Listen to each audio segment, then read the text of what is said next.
So let's talk about the math behind dividend growth. Okay. Dividend growth. We've talked about this before. Yeah. What is dividend growth? So everyone by this point probably is aware we love dividends, and that you No. get paid when you own shares of a company. They can choose to pay a dividend, and that is a dollar amount. Yep. So let's just say it's $2.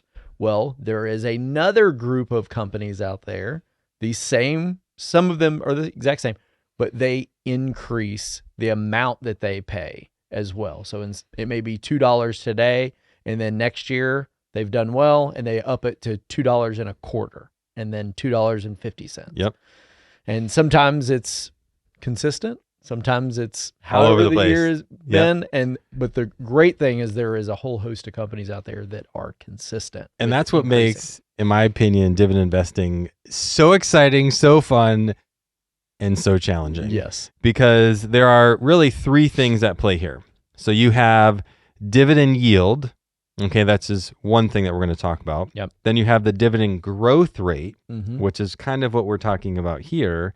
And then you have compounding interest, which, the role of compounding. Compounding dividend growth, which is like the ninth wonder. If compounding interest is the eighth wonder of the world, compounding dividend growth is the 10th or 9th or whatever. Yeah. So the cool thing here is we're going to kind of walk you through how this works. But the confusion that I see so often when I'm educating an investor, it's not the yield. The yield is the easy part. It's the other thing. It's the fact that the yield grows and they're thinking, okay, well, my value grew, and that just changes my rate. I'm like, no. That's totally separate. And even sometimes the yield can be confusing. I mean, just to be fully transparent, because your dividend yield moves daily based on what the stock price is. So really that dividend yield number that you see is pertaining to new money that you're investing. Yes. So if I was to give you $100 today, what amount of dividend would that give me in income? Mm-hmm. And that moves based on how many shares you can buy. Yes. So for an example, if you had $10,000 worth of stock and you had a 4% yield, so that it paid $4. So what's happening is you're going to get $400. Well, if you had 4% and it's $4, it's going to be $400. If you had 100 shares. Yeah. So if in this example, you've got 100 shares times $4, it's giving you $400. That is a very simple example. What happens to that $400 over the next year? Let's just say that grows at 5%. So you've got $400 of dividend, and then it grows at 5%, and then that's going to turn into $420 the very next year if that grew by 5%.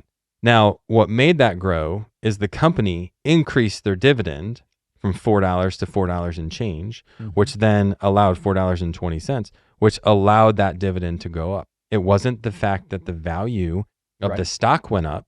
The share, the $10,000 worth of stock that they purchased could be worth $9 or could be worth $9,000, and yet their dividend went up to $4.20 because the company increased their yield. It went from $4 to $4.20. Yeah, I mean that's a beautiful thing, especially if you're not drawing your dividends at that time. Yeah. Because I actually was doing a review earlier this morning, and I was looking at one of our holdings, and for the last 5 years, the stock has actually declined, but their income has consistently increased, and it's actually been going up about 5 to 6% every year. Well, then you take that and the amount of dividend that you're getting and reinvesting that while the stock's actually going. And it's a really strong company. The company has been spending a lot of money on infrastructure and building out, really kind of getting out in front of the future. When that stock rebounds, they had 5 years of being able to reinvest at a cheaper price. Yes. When it does, we're going to see a spring forward where that client's going to be like, that's my favorite stock. Yet for 5 years, you're like, why are we still holding that? That's garbage. Right. It's garbage. Why are we still holding it? I hear it all the time from clients, from time to time. I shouldn't say all the time.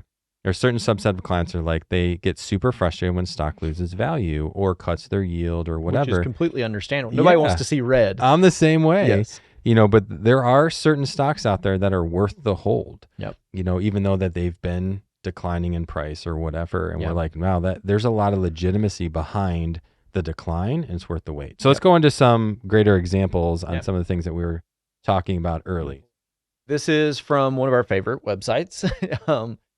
It's just Dividend open. Investor. Yep. Dividend Channel. Dividend Channel. Yep. Yeah. So this the illustration is, if you'll look at the bottom of the screen first, this is you invested $10,000 one time. You never put another cent into this particular stock. We're using J&J for this. So you invested that money in 1995, and coming to today, your initial investment of $10,000 over this 29 and a half years would now be worth $117,858. So pretty good return, 1,000% return, averaging about 8.7 every year. So that's not too shabby. But what would happen if you were adding that dividend back in, reinvesting, with them increasing the value of their dividend as well? They're a great payer. So if you were to reinvest that dividend over the exact same amount of time, your $10,000 investment, instead of being at 117, is at 165. So that's bumping you up almost to an annual rate of return of 10% over right at 30 years. Not to mention your shares have more than doubled. And that's the beauty of what we're talking about here, that there is substantial value in dividend growth.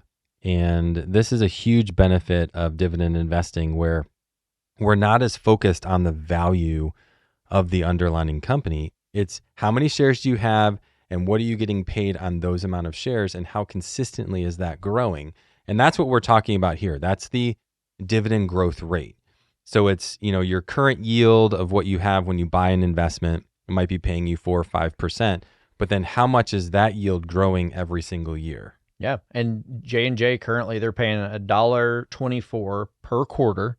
So that's right at $4.96. Yeah.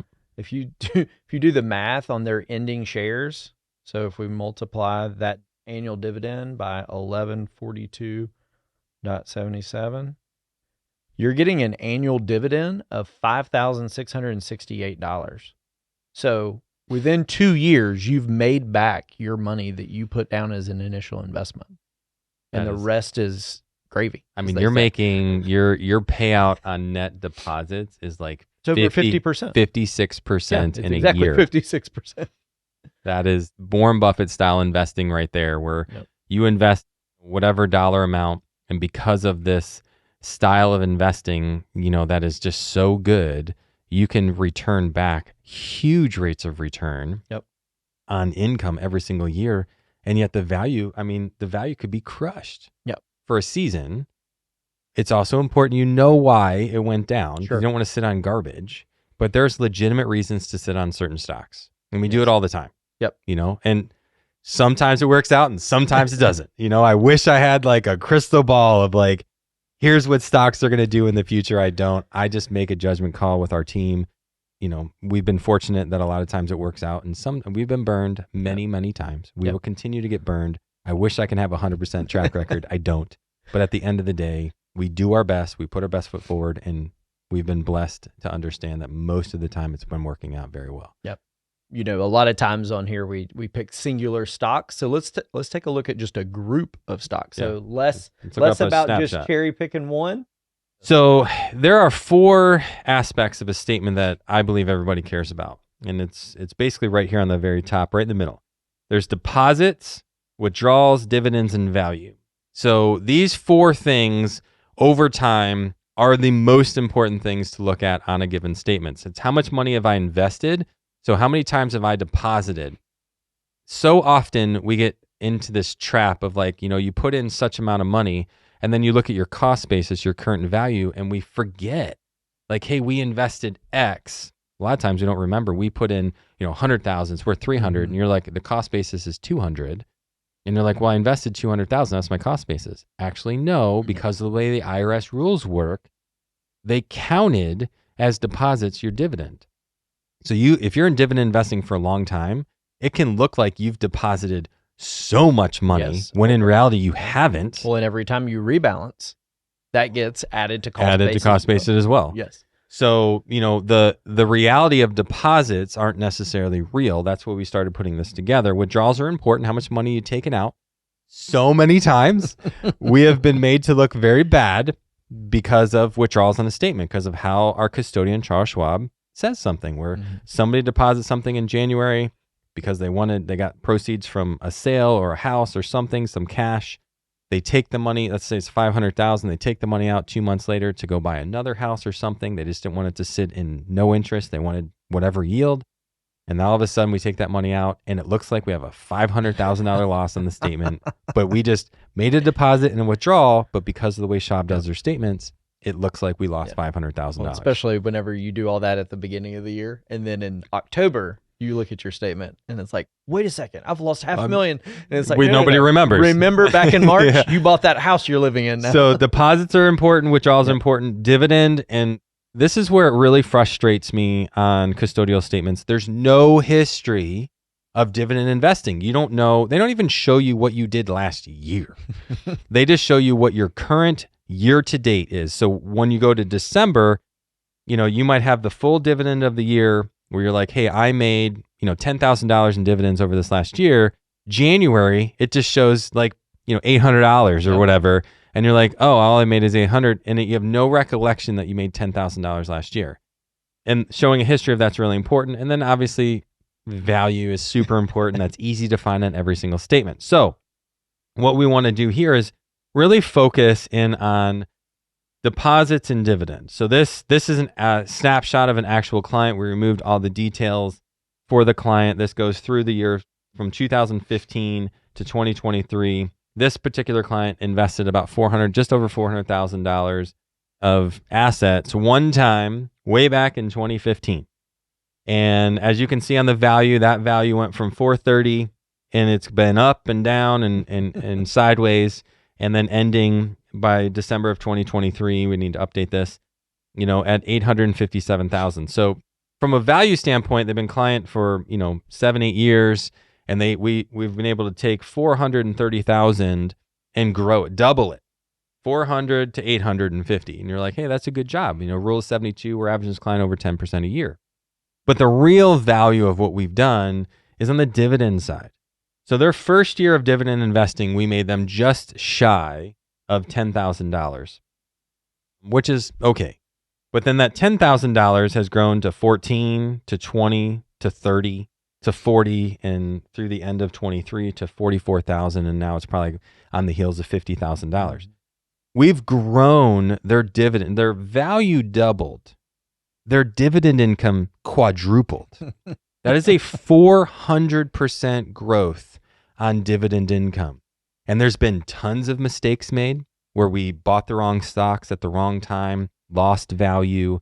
We could look back and say, could we have grown their portfolio to $1 million? Sure. We had a 400% growth on their dividend income. So if you look at the amount of money that they deposited one time years ago, and you look at their current yield as of the end of 23, there's a whole nother year plus that we haven't updated their numbers on the sheet. Their return of what they actually deposited is almost 10%. Yep. 10% a year. So they deposited 400. They're making for 44,000. They're making so much return in a given year, regardless of whatever that value does. Yeah, and they're at 58% of returned money back to them from their dividend. Yeah.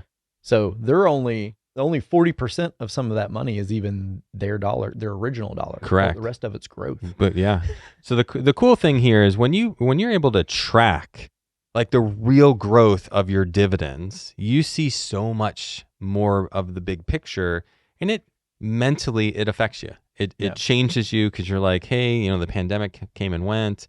We saw a little bit of fluctuation in their value, but we saw, a stagnation on their dividend. But then we saw very exciting, dramatic growth in their dividend over the following few years. Yeah. And that's the benefit of that year of the pandemic where their values went way down.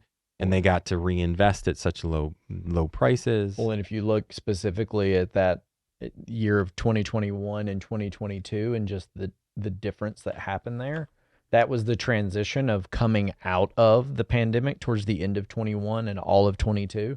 So that's why you see a really high account value because that's of the last day of December. Yeah. So it's just a, arbitrary number. But then it continues in 2022 was just a rocket ship for a lot of people. And you can see that their dividend, that compounding that we talked about earlier, it just sat kind of what we thought was stagnant, but it was really doing some work and reinvesting in shares, and it just catapulted in. So 22. if you were to look at this, what we're, the whole point of this show is the math behind dividend growth. So we're not focusing on value, we're really focusing on dividends. So if you look from 2015 to 2016, there was a 40% growth in one given year on dividend income. The very next year, it went from 14 to just under 20,000. That's whatever the calculation is at. There's probably another 20, close to 25% dividend growth there. And then the next year, it went from 20,000 to 29,000. That's nearly a 30% increase there. So you're looking at 40, 20, 30 in just a few years in dividend growth. A lot of that was management. A lot of that, it wasn't just the dividends. We were changing positions inside the portfolio, and then it slowed down a little bit, where we went from 29 to 30 to 30, really didn't move at all for the span of 2 years because of the pandemic. And then it jumped 10%, and then it jumped 15%, then it jumped 10% again. And then last year, I think it went up about 12 or 13%. Some substantial, like if you look at that's how you go 400%. Yeah. We're talking huge increases. And anybody who was in our portfolio those period of times, your results were pretty similar. Not exact, because it all depends on the day you started. But the reality is this is the same. Like if you were in this portfolio, you got pretty much the same returns. So the beauty isn't necessarily showing off what we've actually done. The beauty is understanding the math behind dividend growth. There's a combination of what was happening here. It was buying good quality stocks that have a history of increasing their dividend. And all we were doing is watching the compound effect, in live in real time. And it's been exciting and fun to watch it. But there's so many different sides than just yield, because the last thing we want to talk about, if you looked in the end of 23, you're like, there's $857,000 in their value of their portfolio, and they made $44,000 of dividends. And you're like, that's just a 5% yield. Like, can't we do better? Yeah. But the reality is they give us $430,000 and they're making $45,000 of dividend income. That's a 10%. The reality is you're at 10%. You're yield. at 10 on what was actually given. Correct. So, and that's the perspective of dividend growth. And that's really what we wanted this show about. Any last thoughts? No, I mean, as with most things in investing, time truly tells the story. So try not to get so trapped up in the yield of today and really look at the broader picture so that you can, see the growth on your own portfolio, especially if you're managing it yourself. Be sure that you're looking at the full picture. Well said. So good show. Hope you learned a ton.